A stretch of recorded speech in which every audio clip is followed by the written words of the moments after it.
இனி summer holidays கண்ணு கால் GT ஹாலிடேஸ்க்கு பண்ணு. GT holidays, south India's #1 travel brand. Prajwal ரேவண்ணாவுடைய ஆபாச வீடியோக்கள் சரியாக தேர்தல் சமயத்தில் வெளியாச்சு. இப்போ அது மிகப்பெரிய சர்ச்சை ஏற்படுத்தியிருக்கு. அவர் தேர்தல் காலத்தில் கர்நாடகாவில் பெரிய பாதிப்பு ஏற்படுத்துமா? ஸோ பிரஜ்வல் ரேவண்ணா எலெக்ஷனுக்கு ஒரு நாள் முன்னாடி என்னாச்சுன்னா, இந்த ஒரு பென் டிரைவில் 2900 செக்ஸ் வீடியோஸ், பாலியல் இவர் பலாத்காரம் பண்ண அல்லது இவருக்கு இணக்கமாக இருந்த பெண்களுடைய பாலியல் படங்கள் எல்லாமே கிட்டத்தட்ட எல்லாமே இவரே எடுத்ததுன்னு வேற சொல்கிறாங்க. ஆமாம், எல்லாம் 1 நிமிஷம் 2 நிமிஷம் ஓடக்கூடியது 2900 ஒரே பென் டிரைவில் சார். அதுக்கு முன்னாடி பிரைம் மினிஸ்டர் வந்து பேசினார், பிரஜ்வல் ரேவண்ணாவுக்கு போடும் ஒவ்வொரு ஓட்டும் எனக்கு போடும் ஓட்டு அப்படின்னார். ஆனா பார்த்தா ஜெர்மனிக்கு பறந்துட்டாரு. எப்படி நிரவ் மோடி, லலித் மோடிலாம் பறந்தாங்களோ, இதுலேருந்தே தெரியுது அவர் வந்து அந்த குற்றங்களை, பாலியல் குற்றங்களை செய்தது அவர்தான் என்பது தெரியுது. அவங்க வீட்டில் வேலை செஞ்சவங்க, அவங்க வீட்டில் வேலை செய்கிற பெண்கள்கிட்ட ரேவண்ணா அப்பாவும் பிரஜ்வல் ரேவண்ணா பையனும் 2 பேருமே மோசமாக நடந்திருக்காங்க. இப்போ இவங்க எஸ்ஐடி ஃபார்ம் பண்ணி எஸ்ஐடி பல பெண்கள்கிட்ட விசாரித்து வாக்குமூலம் வாங்கிட்டாங்க. இந்த பிரஜ்வல் ரேவண்ணா என்கிற இந்த ஆள் வந்து என்ன பண்ணினான் அப்படின்ற மாதிரி, எப்படி எங்களெல்லாம் வந்து இந்த மாதிரி ஆபாசமாக படம் எடுத்தான், எப்படி எங்களை பயன்படுத்தி கொண்டான், எப்படி எங்களை மிரட்டினான். பாஜக என்பது வந்து பாலியல் குற்றவாளிகளை ஆதரிக்கும் கட்சி என்பதில் எந்த விதமான சந்தேகமும் வேண்டாம். அதில் இருக்கிற பல பேர் மாட்டிக்கொண்டால் மாட்டி தேவகவுடாக்கு அந்த ஃபேமிலிக்கு உண்டாக்கி இருக்கு. இது கொஞ்சம் ஓரளவுக்கு பாஜகவுக்கும் நீங்கள் வந்து ஏன் தெரிஞ்சுட்டே ஏன் அவனோட கூட்டு சேர்ந்தீங்க அப்படின்ற அளவுக்கு ஒரு பேச்சு அங்கே இருக்கிறத பார்க்குறோம்.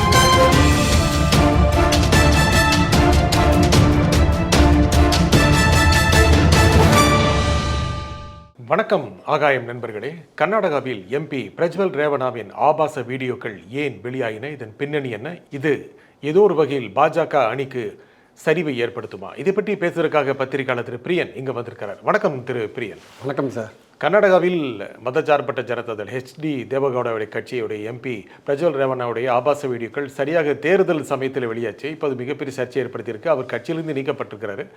இருந்தாலும் இது தேர்தல் காலத்தில் கர்நாடகாவில் பெரிய பாதிப்பு ஏற்படுத்துமா?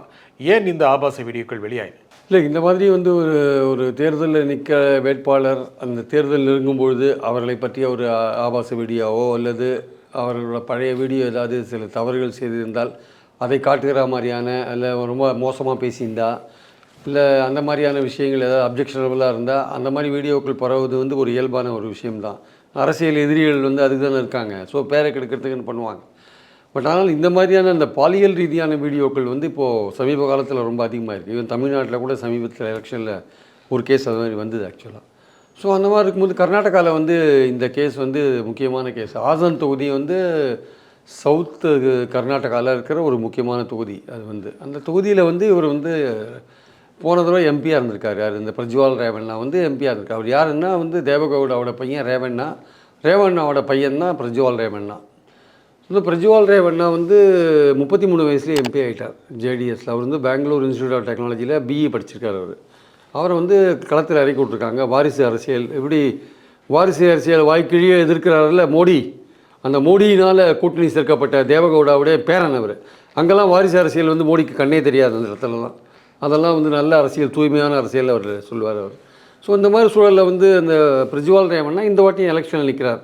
போன 26ஆம் தேதி அங்கே எலெக்ஷன் நடந்தது. அதுக்கு முன்னாடி பிரைம் மினிஸ்டர் வந்து பேசினார், பிரஜ்வல் ரேவண்ணாவுக்கு போடும் ஒவ்வொரு ஓட்டும் எனக்கு போடும் ஓட்டு அப்படின்னார். இப்போதான் தெரியுது அது அவருக்கு போட்ட ஓட்டு இப்போ அவருக்கு போட்டதா மறுபடியும் மோடியை கேட்டால் சொல்லுவாரா இல்லையான்னு தெரியல. இனிமேல் தான் தெரியும் அது ஆக்சுவலாக. ஸோ பிரஜ்வல் ரேவண்ணா எலெக்ஷனுக்கு ஒரு நாள் முன்னாடி என்னாச்சுன்னா, இந்த ஒரு பென் டிரைவில் 2900 செக்ஸ் வீடியோஸ், பாலியல் இவர் பலாத்காரம் பண்ண அல்லது இவருக்கு இணக்கமாக இருந்த பெண்களுடைய பாலியல் படங்கள் எல்லாமே கிட்டத்தட்ட எல்லாமே இவரே எடுத்ததுன்னு வேற சொல்கிறாங்க. ஆமாம், எல்லாம் 1 நிமிஷம் 2 நிமிஷம் ஓடக்கூடியது 2900 ஒரே பென் டிரைவில் சார். அது எல்லாமே வாட்ஸ்அப்பில் வந்து அன்றைக்கி ஆசன் தொகுதி முழுக்க பரவிருக்கு எலெக்ஷன்ஸுக்கு முன்னாடி. இவர் என்ன சொன்னார், இது டாக்டர்டு வீடியோ அப்படின்னார். டாக்டர்டு, அது வந்து இது அது புனையப்பட்ட, அது கட்டமைக்கப்பட்ட அல்லது ஒரு வீடியோ அப்படின்னு அவர் இதில் போலி வீடியோ பிரஜ்வல் சொன்னார். இது போலி வீடியோ, என்னோடய வீடியோ கிடையாது அப்படின்னு ஒரு விஷயம் சொன்னார். சரி, போலி வீடியோலாம் சொன்னார். எலெக்ஷன் நடந்து வெள்ளிக்கிழமை நடந்து எனக்கு எலெக்ஷன். உடனே சனிக்கிழமை காத்தால SITயை ஃபார்ம் பண்ணாங்க. Karnataka government special investigation team form பண்ணாங்க. அதுக்குள்ளேயே புகார்லாம் வந்துருச்சு. ஆளாக பார்த்தா ஜெர்மனிக்கு பறந்துட்டார். எப்படி நிரவ் மோடி, லலித் மோடிலாம் பிறந்தாங்களோ அந்த மாதிரி இவர் பறந்துட்டார். ஜெர்மனிக்கு போயிட்டார் இவர். ஒருவேளை அதுக்கு முன்னாடியே விசாலாம் வாங்கி வச்சுருந்து ரெடியாக இருந்தாரோ, எலெக்ஷன் முடிஞ்சோன்னு போகிறதுக்கு ரெடியாக இருந்தாரோன்னு தெரியாது. ஆனால் வீடியோ டாக்டர் வீடியோ அப்போ எஸ்ஐடி போட்டிருக்காங்க. அப்போ வந்து டாக்டர் வீடியோ போட்டால் நீங்கள் என்ன பண்ணுவீங்க? இப்போ அமித்ஷாவை பற்றி கூட ஒரு டாக்டர் வீடியோ வந்திருக்குனாங்க. அமித்ஷா உடனே அவர் கண்ட்ரோலில் இருக்கிற டெல்லி போலீஸ்கிட்ட சொன்னார். டெல்லி போலீஸ் உடனே நடவடிக்கை எடுத்து பல விஷயங்களை அரெஸ்ட் பண்ணுறாங்க, எல்லாரையும் பண்ணிட்டு இருக்காங்க. இப்போ உங்களை பற்றி ஒரு டாக்டர் வீடியோ வந்ததுன்னா நம்ம உடனே போலீஸ் ஸ்டேஷனில் தான் கமிஷன் சைபர் கிரைமில் கம்ப்ளைண்ட் கொடுப்போம் இல்லையா? அவர் அதெல்லாம் பண்ணவே இல்லை. அடுத்த நாளே ஓடி போயிட்டார் ஜெர்மனிக்கு. இதுலேருந்தே தெரியுது அவர் வந்து அந்த குற்றங்களை, பாலியல் குற்றங்களை செய்தது அவர் தான் என்பது தெரியுது. ஆக்சுவலாக பெண்களுக்கெல்லாம் மிகுந்த மதிப்பு கொடுக்கும் பிரதமரே சொல்லிட்டார், அவர் ஜெயிச்சா நான் ஜெயிச்சா மாதிரி எனக்கு போட்ட ஓட்டு மாதிரின்னு சொன்னார். கடைசியில் பார்த்தீங்கன்னா அவர் இந்த மாதிரி பண்ணிவிட்டு அவர் ஓடி போயிட்டார் ஆக்சுவலாக. ஸோ இப்போ தான் வந்து என்னென்னா இதில் இன்னொரு முக்கியமான விஷயம், ஏன் நம்ம பிரதமரை வந்து நம்ம வந்து சுட்டி காட்டுறோம் அப்படின்னா, கடந்த டிசம்பர் மாதமே வந்து ஹாசன் டிஸ்ட்ரிக்டில் இருக்கிற அந்த ஊரில் இருக்கிற பாஜக செயலாளர், அந்த மாவட்ட பாஜக செயலாளர் ஒரு கடிதம் எழுதுகிறார் விஜயேந்திரா, பாஜக மாநில தலைவருக்கு. தயவு செய்து இந்த வாட்டி பிரஜ்வால் ரேவண்ணாவுக்கு சீட் கொடுக்காதீங்க, அவரை பற்றி இந்த மாதிரி விஷயங்கள்லாம் இங்கே இருக்குது, அவரை பற்றி வீடியோஸ்லாம் வந்து சர்க்குலேட் ஆகிறதுக்கான வாய்ப்புகள் இருக்குது, இந்த மாதிரி ரொம்ப பல பெண்களை வந்து அவர் கெடுத்துட்டு இந்த மாதிரிலாம் பண்ணியிருக்காரு, அவர் வீட்டில் வேலை செய்கிற பெண்ணுங்களே கெடுத்துருக்காரு, புகார் கொடுத்துருக்காங்க வீட்டில் வேலை செஞ்சவங்க கொடுத்துருக்காங்க, புகார் கொடுத்துருக்காங்க வீட்டில். இதில் என்னென்னா அப்பாவும் பையனுமே மோசமாக நடந்திருக்காங்க அந்த பெண்கள்கிட்ட. அவங்க வீட்டில் வேலை செய்கிற பெண்கள்கிட்ட ரேவண்ணா அப்பாவும் பிரஜ்வால் ரேவண்ணா பையனும் 2 பேருமே மோசமாக நடந்திருக்காங்க. 2 பேருமே பாலியல் அத்துமீறலாம் பண்ணியிருக்காங்க. ஸோ அதில் வந்து ஒரு பெண் வந்து கம்ப்ளைண்ட் கொடுத்துருக்காங்க. பொதுவாகவே இந்த பாலியல் விஷயத்தில் வந்து பாதிக்கப்பட்டவர்கள் நிறைய பேர் இருந்தால் கூட புகார் கொடுக்க வரவங்க ரொம்ப குறைவாக தான் இருப்பாங்க. பல காரணங்களுக்காக அது பெண்கள் வெளியில் வந்து புகார் கொடுக்க மாட்டாங்க. பட் தைரியமாக வந்து புகார் கொடுத்துருக்காங்க. இப்போ இவங்க எஸ்ஐடி ஃபார்ம் பண்ணி எஸ்ஐடி பல பெண்கள்கிட்ட விசாரித்து வாக்குமூலம்லாம் வாங்கிட்டாங்க. இந்த பிரஜ்வால் ரேவண்ணா என்கிற இந்த ஆள் வந்து என்ன பண்ணினான் அப்படின்ற மாதிரி, எப்படி எங்களெல்லாம் வந்து இந்த மாதிரி ஆபாசமாக படம் எடுத்தான், எப்படி எங்களை பயன்படுத்தி கொண்டான், எப்படி எங்களை மிரட்டினான், எப்படி எங்களுக்கு வாக்குறுதியெல்லாம் கொடுத்தான்னு பல விஷயங்கள் அவங்க சொல்கிறாங்க. ஸோ பிரஜ்வால் ரேவண்ணா இப்போ ஜெர்மன்லேருந்து அவர் வந்து இங்கே இந்தியா கூட்டின்னு வந்து சட்டத்தின் முன்னாடி அவரை நிறுத்த வைக்க வேண்டியது மத்திய அரசுடைய பொறுப்பு. ஏன்னா ஜெர்மன்லேருந்து ஒருத்தரை கூட்டு வரதுனா மாநில அரசு முடியாது. இங்கேருந்து வந்து டெல்லியில் இருக்கிற ஹோம் மினிஸ்ட்ரிக்கு எழுதி, ஹோம் மினிஸ்ட்ரி இன்டர்போலுக்கு எழுதி, இன்டர்போல் போய் பிடிச்சின்னு வரணும். ஏற்கனவே லலித் மோடி, நரவ் மோடிலாம் போனவன் தான் யாரும் திரும்பி, விஜய் மல்லையாலாம் போனவன் தான் யாரும் திரும்பி வரல. அதனால் இவர் இப்போ போயிருக்கார் இல்லையா, இவரை திருப்பி கொண்டுறது வந்து பாஜகவுடைய வேலை. இப்போ ஜேடிஎஸ் ஜனதாதள் வந்து பாஜக கூட்டணியில் இருக்குது. அந்த கூட்டணியில் இருக்கிறதுனால இவங்க வந்து இப்போ பிஜேபி செய்வாங்களா தெரியாது. பிஜேபி வந்து பாலியல் குற்றவாளிகளுக்கு என்றைக்குமே பாதுகாப்பு கொடுக்குற ஒரு பாலியல் பாதுகாப்பு கட்சியாக இருக்குது ஆக்சுவலாக. ஏன்னா சொல்கிறீங்க அந்த மாதிரி இல்லை, அவங்க எதிராகவும் பல இடங்களில் பேசுகிறாங்க. பிரிஜ்பூஷனுக்கு என்ன பண்ணீங்க? மல்யுத்த வீராங்கனைகள்லாம் அந்த மெடலை தூக்கி தெருவில் போட்டு போனாங்க. உங்கள் கட்சி சார்பாக எம்பியாக இருந்தார் மேலே ஒரு துரும்பு உங்களால் நடவடிக்கை எடுக்க முடிஞ்சுதா? கோர்ட்டில் அது இருக்குன்னு சொல்லிட்டு நீங்கள் கட்சியிலேருந்து அவரை நீக்காதே வச்சுருந்தீங்களே சார் அவரை. ஹத்ராஸில் என்ன நடந்தது? யூபியில் ஒரு எம்எல்ஏ, ஐ திங்க் அந்த தொகுதி பேர் மறந்து போச்சு, ஒரு எம்எல்ஏவே வந்து ஒரு பெண்ணை வந்து கற்பழிச்சாரு. எல்லா விஷயம் ஆசிபாக்கு காஷ்மீரில் நடந்தது என்ன? 2 பாஜக மந்திரிகளே சப்போர்ட் பண்ணாங்களே கைது பண்ணவங்களை விடுதலை பண்ணணுன்ட்டு. அதனால் வந்து பாஜக என்பது வந்து பாலியல் குற்றவாளிகளை ஆதரிக்கும் கட்சி என்பதில் எந்த விதமான சந்தேகமும் வேண்டாம். அதில் இருக்கிற பல பேர் மாட்டிக்கொண்டால் மாட்டிக்கிறாங்களே தவிர பல பேர் மாட்டிக்காத இருக்காங்க. தமிழ்நாட்டிலே பல வீடியோக்கள்லாம் வெளியில் வந்திருக்கு, பல விதமான வீடியோக்கள்லாம் வெளில வந்திருக்கு. ஸோ இது விஷயம் வேறு. அது பாஜக காரங்க மட்டும் இல்லை, எல்லா கட்சிக்காரங்களுடைய இதுவும் வந்திருக்குல்ல, எல்லா கட்சிக்காரங்க முழுக்க. நம்ம என்ன ஆக்ஷன் எடுத்தீங்க? பிரிஜ்பூஷன் மேலே ஆக்ஷன் எடுத்தீங்களா? கட்சி ரீதியாக ஆக்ஷன் எடுத்தீங்களா? மாற்றப்பட்டார்ல பொறுப்பில் இருந்து. இல்லைங்க, கட்சி ரீதியாக அவர் கட்சியிலேருந்து நீக்கினீங்களா? அவரை கட்சி ரீதியாக அவருக்கு ஆக்ஷன் எடுத்தீங்களா? ஆக்ஷன் எடுக்கல இல்லைங்க. ஸோ பாயிண்ட் அதுதான். நீங்கள் எவ்வளோ நாள் அந்த மல்யுத்த வீராங்கங்களே வாழ்க்கையை வெறுத்து போயிட்டு மெடலெல்லாம் தூக்கி போட்டு வெளில போனாங்கல்ல.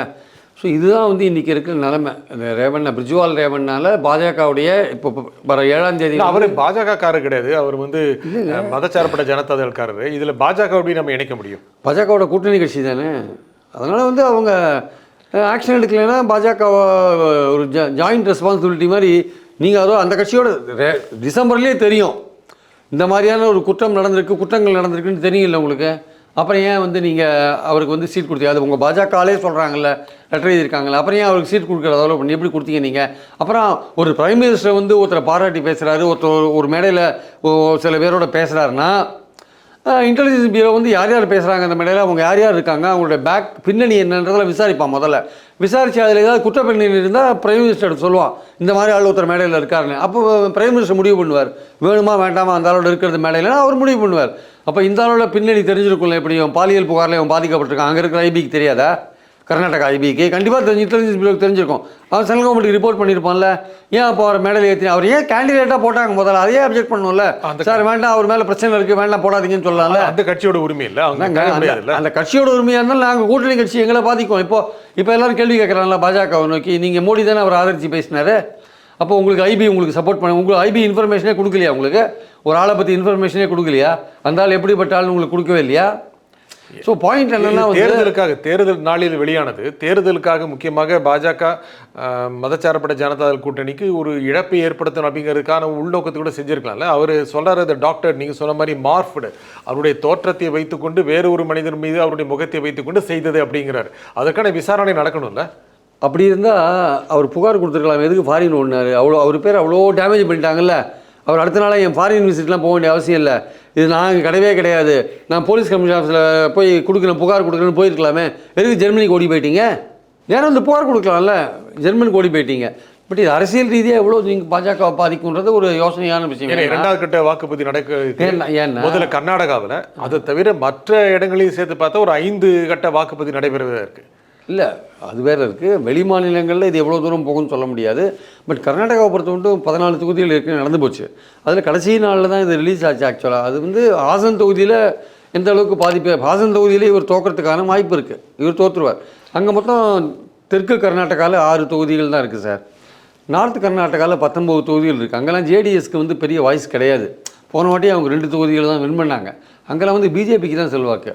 ஆனால் இங்கே இருக்கிற இந்த வீடியோ வந்து நார்த் கர்நாடகா போய் அங்கே இருக்கிற பிஜேபி ஆட்களுக்கு எதிராக ஒர்க் பண்ணுமானா அது ரொம்ப சந்தேகத்துக்குரிய ஒரு விஷயம். ஆனால் வந்து பேர் போகும், விஷயம்லாம் போகும். பாஜக வந்து ஏன்னா டெய்லி பேப்பரில் எஸ்ஐடி ஃபார்ம் பண்ணி அவங்க விசாரணை போயிட்டு இருக்கிறதுனால, அவர் இப்போ கட்சியிலேருந்து வேறு நீக்கிட்டாங்கன்றதுனால ஒரு பேப்பரில் தினசரி அவர் பேர் அடிபடுறதுக்கான வாய்ப்புகள் நிறையா இருக்குது. அப்படி மே 7 வரையும் அந்த பேர் அடிபடும். கர்நாடகாவில் 14ஆம் தேதி வரையும் அந்த அடிபடும். ஏன்னா அன்றைக்கி தான் 2வது கட்ட எலெக்ஷன், 14 தொகுதிகள் எலெக்ஷன் அன்றைக்கி தான் 7ஆம் தேதி நடக்குது. அதுவரை இந்த விஷயங்களில் வந்து அப்படியே காங்கிரஸ் வந்து நேச்சுரலி அவங்க வந்து இந்த விஷயத்தை அப்படியே ஒரு கொதி நிலையிலேயே வச்சுருப்பாங்க, அது ஒரு பாயிலிங் பாயிண்ட்டாகவே வச்சுருப்பாங்க. ஏன்னா வந்து அவங்களுக்கு வந்து பாஜக பேரும் சேர்ந்து கெடுன்னு அவங்க நினைக்கிறாங்க, அதனால் வச்சுருப்பாங்க. அரசியல் ரீதியாக பயன்படும் கண்டிப்பாக ஒரு பொலிட்டிக்கலாக வந்து இதை பயன்படுத்த ட்ரை பண்ணுவாங்க. எந்த அரசியல் கட்சியும் பண்ணுவாங்க இல்லையா, பாஜக எவ்வளோ விஷயத்தை பண்ணுறாங்கல்ல, அது மாதிரி இவங்களும் பண்ணுவாங்க. ஸோ ஒரு சாதாரண ஒரு பொண்ணு இறந்து போச்சு அரியலூரில். அந்த பொண்ணு வந்து மத மாற்றத்தில் இறந்து போச்சுன்னா அண்ணாமலை எவ்வளோ பெரிய பாலிடிக்ஸ் பண்ணார். கடைசியில் நேஷனல் கமிஷன் சில்ட்ரன் எவ்வளோ வந்து பார்த்துட்டு அதெல்லாம் ஒன்றுமே கிடையாது, அந்த மாதிரி எந்த விஷயம் கிடையாதுன்னு சொல்லிட்டு போயிட்டாங்க. அதை பற்றி யாரும் பேசவே இல்லை கடைசியில். ஸோ அது மாதிரி இருக்குது நிலைமை. ஸோ அதனால் இந்த விஷயம் பாலியல் ரீதியாக இந்த பிரஜ்வால் ரேவண்ணா மாட்டிக்கொண்ட இந்த விஷயம் பிஜேபிக்கு இனிமேல் நடக்க போகிற 14 தொகுதிகளில் பெரிய அளவுக்கு அஃபெக்ட் பண்ணுன்னு எனக்கு தோணலை. பட் ஏற்கனவே வந்து காங்கிரஸ் ஸ்ட்ராங்காக இருக்குது. அதனால் ஏற்கனவே வந்து பாஜக முந்தி மாதிரி 25 தொகுதிகள்லாம் அதை வெற்றி பெறத்துக்கான வாய்ப்பே இல்லை. அது ஏற்கனவே வந்து ஒரு 12 தொகுதிகளுக்கு மேலே வெற்றி பெறாதுன்றது ஒரு சர்வே தான் அங்கே இருக்குது. அப்போ இந்த பிரஜ்வால் ரேவண்ணா இந்த கூட்டணி கட்சியை எல்லாம் சேர்த்து பார்க்கும்போது இந்த வாட்டி 12 தொகுதிக்கும் சவுத் பெங்களூர் போன்ற விஷயங்களில் அங்கே கொஞ்சம் இந்த வாட்டி அவங்க டிகே சிவகுமாரோட ஏரியா அது, ஒக்கலிகா ஏரியா அது. ஸோ அங்கே வந்து 6 தொகுதிகளில் வந்து கடுமையான போட்டியில் வந்து காங்கிரஸ் வரும். அதே மாதிரி நார்த் கர்நாடகாலேயும் வந்து காங்கிரஸுக்கு ரொம்ப மோசமாலாம் இல்லை, ஓரளவுக்கு செல்வாக்கோட தான் இருக்காங்க. அதனால் வந்து முந்தி மாதிரி 25 தொகுதிகள் வரதுக்கு சான்ஸ் இல்லை. ஒரு 10 தொகுதிகள்லேருந்து ஒரு 12 தொகுதி 13 தொகுதிகள் வரையும் பிஜேபி வரத்துக்கான வாய்ப்புகள் இருக்குது. இந்த விஷயம் வந்து பெரிய அளவுக்கு ஒரு வடக்கு கர்நாடகாவில் நார்த் கர்நாடகாவில் பெரிய ஒரு இம்பேக்ட் ஏற்படுத்தி பெரிய பாதிப்பை வந்து பிஜேபிக்கு ஏற்படுத்துன்னு சொல்ல முடியாது. ஏன்னா அவங்க வந்து டக்குன்னு இந்த தேர்தலோட முடிஞ்சு போச்சு கூட்டணி அப்படின்ற மாதிரினா இன்னுமே அவங்க ஜேடியு லீடர்ஸோட சேர்ந்து பேசக்கூடிய சந்தர்ப்பம் எதுவும் கிடையாது. ஜேடியு லீடர்ஸும் குமாரசாமி போன்றவர்கள் வந்து அவங்க இப்போவே சொல்லிட்டாங்க, நீங்கள் நடவடிக்கை எடுத்துக்கோ. குமாரசாமி சொல்லிட்டார், நீங்கள் என்ன வேணால் நடவடிக்கை எடுத்துக்கோங்க, எங்களுக்கு கட்சிக்கு சம்மந்தம் கிடையாதுன்னு அவர் சொல்லிட்டார். குமாரசாமியோட சகோதரர் மகன் தானே. குமாரசாமி வந்து அங்கெல்லாம் போய் அவர் பிரச்சாரம் பண்ணுறது டவுட்டு நார்த் கர்நாடகாலலாம். அதனால் வந்து பாஜகவுக்கு இனிமேல் அவங்க அந்த ஏரியாவில் அவங்க தான் வந்து பிரச்சாரம் பண்ணி அவங்க தான் ஜெயிக்கணும் ஆக்சுவலாக. அதனால் இது வந்து ஒரு பெரிய அளவுக்கு பாதிப்பு உண்டு பண்ணாது. பட் ஒரு பெரிய கெட்ட பேரை வந்து தேவகவுடாவுக்கு அந்த ஃபேமிலிக்கு உண்டாக்கியிருக்கு. இது கொஞ்சம் ஓரளவுக்கு பாஜகவுக்கும் நீங்கள் வந்து ஏன் தெரிஞ்சுட்டு ஏன் அவனோட கூட்டு சேர்ந்தீங்க அப்படின்ற அளவுக்கு ஒரு பேச்சு அங்கே இருக்கிறத பார்க்குறோம். ஆனால் இந்த மாதிரி இந்த மாதிரியான சம்பவங்கள் நடக்கிறது அரசியலில் புதுசு இல்லை தானே. கர்நாடகாலையும் நடந்திருக்கு, மற்ற மாநிலங்களையும் நடந்திருக்கு. அப்படி இருக்கும் இந்த தேர்தல் நடக்கிறதுலாம் அதிக முக்கியத்துவம் பெறுது, இல்லை தேர்தல் நடக்கிறதுக்கு அப்படியே மறந்துடுவாங்களா மக்கள்? இல்லை தேர்தல் நடக்கலைன்னா கூட இது முக்கியத்துவம் பெறும் சார். பட் ஆனால் தேர்தல் நடக்கும்போது இதனால் உங்களுக்கு இழப்பு ஏற்படுறதுக்கான வாய்ப்பு இருக்குல்ல. உங்களுடைய நன்மதிப்பு கெடும்போது நீங்கள் நல்லாவே நினச்சிட்ருக்கோம்.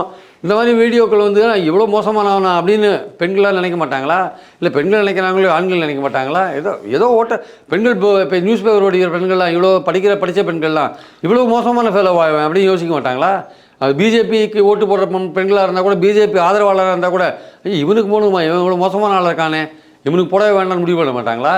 அதனால் வந்து பெண்கள் பாலியல் ரீதியாக பெண்களை நீங்கள் வந்து ஒரு தவறாக ஒரு பயன்படுத்தின ஒரு விஷயம் இருக்குல்ல, அது வந்து நிச்சயமாக அவனுக்கு வந்து கெட்ட பேரை உண்டாக்கும் என்பதில் சந்தேகம் இல்லை. கட்சியோடு நீக்கி இருக்கிறது அப்படிங்கிறதே நடவடிக்கைகள் எடுக்கப்படும்.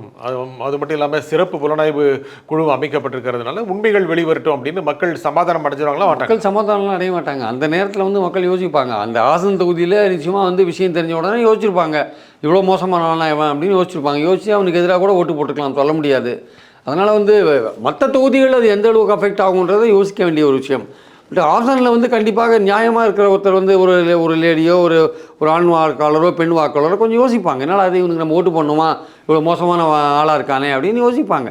அது வந்து வாக்கு வங்கியில் அவருக்கு ஒரு இழப்பை ஏற்படுத்தும் ஆக்சுவலாக. ஆனால் போக போக மற்ற மாநிலங்கள் நீங்கள் வாய்ப்பு இல்லை அப்படின்னு நீங்கள் கர்நாடகாவிலே இது பெரிய வாய்ப்பு, மற்ற மாநிலங்களில் வந்து பெரிய அளவுக்கு இதோட இது இருக்காது. ஏன்னா அதுக்கு 2 காரணம். ஒன்று வந்து அது கர்நாடகாவில் எலெக்ஷன் முடிய போகிற தருணம், அடுத்த 14 தொகுதிகள் தான் இருக்குது, அதோட இது இருக்குது. இன்னொரு விஷயம் வந்து இன்றைக்கி இருக்கிற அந்த மீடியா, நேஷ்னல் மீடியாலாம் வந்து இதெல்லாம் கொண்டு மற்ற ஸ்டேட்டில் சேர்க்குற அளவுக்கு அவங்க பாஜகவுக்கு எதிராக போயிடும். அதனால் நேஷ்னல் மீடியாவே பாஜகவுக்கு பயந்தானே இருக்காங்க. அதனால் அவங்க வந்து இதெல்லாம் அதிக அளவு போட மாட்டாங்க. ஏன்னா பாஜகவுக்கு ஏதாவது கெட்ட பேர் வந்துட போகுதுன்னு நேஷ்னல் மீடியாவும் கொஞ்சம் அப்படியே அடக்கி தான் வாசிக்கிறாங்க. அவங்களுக்கு நிறைய பயம் இருக்குது, மீண்டும் மோடி வந்துட்டால் நம்மளை எதாவது பண்ணிட்டு வரோம் அப்படின்னு ஒரு பயம் இருக்குது. அதனால் அவங்க ரொம்ப இந்தியா கூட்டணி ஆட்சிக்கு ஒரு டெஃபினட்டான ஒரு சுச்சுவேஷன் தெரிஞ்சதுன்னா அவங்க வெளியில் வந்து அடிப்பாங்க. இப்போ அவங்களுக்கு அந்த மாதிரி சுச்சுவேஷன் வரல, ஒரு கன்ஃபியூஷனாக இருக்குது. அதில் மீண்டும் மோடி வந்து என்ன பண்ணுறதுன்னு டெல்லியில் இருக்கிற மீடியாக்கள்லாம் வந்து இதை பெரிய அளவுக்கு நார்த்தில் கொண்டு போவாங்களான்றது சந்தேகம் தான். ஒரு தமிழ்நாட்டிலேயே கூட இதை வந்து பெரிய அளவுக்கு கொண்டு போவாங்களா சந்தேகம் தான். மீடியாக்கள்லாம் சொல்கிறாங்க தேர்தல் நடக்கிற இடத்துல எதிர்கட்சிகள் அதை பெருசாக கண்டிப்பாக கொண்டு போவாங்க. நிச்சயமாக கர்நாடகாவில் வந்து காங்கிரஸ் கமிட்டி கண்டிப்பாக கொண்டு போவாங்க. மீதி இருக்கிற 14 தொகுதிகள் இதெல்லாம் கண்டிப்பாக பேசுவாங்க. அது பிஜேபி நான் சொன்ன மல்யுத்த வீரர் விஷயங்கள், அப்புறம் ஏற்கனவே நார்த்தில் நடந்த பல பாலியல் அத்துமீறல்கள் போல பல விஷயங்களை அவங்க பேச தான் செய்வாங்க. ஆனால் நார்த்லேயும் கொண்டு போவாங்களே எதிர்கட்சிகள், இது கொண்டு போவாங்க சார், கண்டிப்பாக கொண்டு போவாங்க. நான் இல்லைன்னு சொல்ல வரல. ஆனால் அந்த அளவுக்கு ஒரு எஃபெக்ட் இருக்காது அதுக்கு. கர்நாடகாவில் இருக்கிற அளவுக்கு அங்கே எஃபெக்ட் இருக்காது. இது கர்நாடகாவில் மிச்சம் இருக்கிற இடங்களையும் காங்கிரஸ் கொண்டு போனால் காங்கிரஸுக்கான வாய்ப்புகள் அதிகமாகுமா, இன்னும் கொஞ்சம் ஓட்டு நிறைய கிடைக்குமா? இல்லை ஏற்கனவே நீங்கள் வடக்கு கர்நாடகாவில் மதச்சார்பற்ற ஜனதாவில் மிகப்பெரிய அளவுக்கான ஒரு ப்ரெசன்ஸ் இல்லை இருந்தாலும் கூட அங்கேயும் அதற்கான வாக்கு வங்கி உண்டு. அது பெரிய வெற்றிக்கு தரக்கூடிய வாக்கு வங்கி இல்லாவிட்டால் கூட வாக்கு வங்கி உண்டு. அதெல்லாமே சரியக்கூடிய வாய்ப்பு இருக்கா? இல்லை, அதாவது அந்த கர்நாடகா வாக்கு வங்கின்றது வந்து ஜாதியை பேஸ் பண்ணி இருக்குது கொஞ்சம் பெரும்பாலும். இந்த சவுத் கர்நாடகா முழுக்க ஒக்கலிகாஸ் இருக்காங்க. நார்த் கர்நாடகாவில் குருபா அப்புறம் வந்து லிங்காயத்ஸ்லாம் இருக்காங்க. இந்த லிங்காயத்ஸ் பெரும்பாலும் வந்து பாஜகவை எடியூரப்பா காரணமாக பாஜகவை ஆதரிச்சிருந்தாங்க. இப்போ அவங்க கொஞ்சம் எடியூரப்பா பாலிடிக்ஸ்லேருந்து போய் அவங்க பையன் வந்திருக்காங்க. அங்கேயும் வாரிசு அரசியல் தான், பையனை தான் அப்பாயின் பண்ணிருக்காங்க. ஸோ வாரிசு அரசியல் வந்திருக்கு. வாரிசு அந்த லிங்காயத்து ஓட்டெல்லாம் கொஞ்சம் அவங்க எடுக்கிறதுக்கான வாய்ப்புகள் இருக்குது. அது இவருக்கு குமாரசாமிக்கோ அல்லது தேவகவுடாக்கோ ஒரு பெரிய ஒரு இன்ஃப்ளூயன்ஸ் அந்த நார்த்தன் கர்நாடகாவில் இருக்குதுன்னு சொல்ல முடியாது. ஸோ அதனால் வந்து இவங்க காங்கிரஸ் வந்து பிரச்சாரம் பண்ணுவாங்க. காங்கிரஸ் வந்து கண்டிப்பாக பிஜேபி வந்து இந்த மாதிரி ஒரு கூட்டணி வச்சுருந்தாங்க பாருங்கள், அவங்களுடைய கூட்டணி கட்சியில் இது மாதிரி பண்ணியிருக்காரு அப்படின்லாம் அதை மட்டும் சொல்ல மாட்டாங்க. வேறு பல விஷயங்கள் பல்வேறு மாநிலங்களில் பாஜக எந்தெந்த விதத்தில் பாலியல் குற்றங்கள்லாம் மாட்டிகிட்ருக்கோ அந்த விஷயங்கள்லாம் எடுத்து வைப்பாங்க. ஆனால் நீங்கள் சொன்னீங்க இப்போ முக்கியமாக பெரிய அளவுக்கு தாக்கம் இருக்காது, இது மிச்சம் இருக்கிற இடங்களில் காங்கிரஸ் அதை கொண்டு போகும் அப்படின்ட்டு. காங்கிரஸுடைய வாய்ப்புகளை இன்னும் கொஞ்சம் அதிக அளவுக்கு பிரகாசமாக்குமா இந்த விஷயங்கள்? இல்லை, ஏற்கனவே காங்கிரஸுடைய இது பிரகாசமாக தான் இருக்குது. கர்நாடகாவை பொறுத்த மட்டும் அவங்க வந்து இந்த வாட்டி வந்து போன வாட்டி மாதிரி இல்லாமல் இந்த வாட்டி 28 சீட்டில் அவங்க ஒரு 14 சீட்டு வின் பண்ணுற மாதிரி தான் இருக்குது. ஸோ ஒரு 14ன்றது ஒரு 15, 16 கூட வின் பண்ணுறதுக்கான வாய்ப்புகள் இருக்குது. இவங்க நம்பர்ஸ் வந்து 1, 2 குறையிறதுக்கான. ஏன்னா சவுத் கர்நாடகாவில் வந்து டிகே சிவகுமார் காங்கிரஸ் ரொம்ப ஸ்ட்ராங்காக இருக்காங்க அவர்.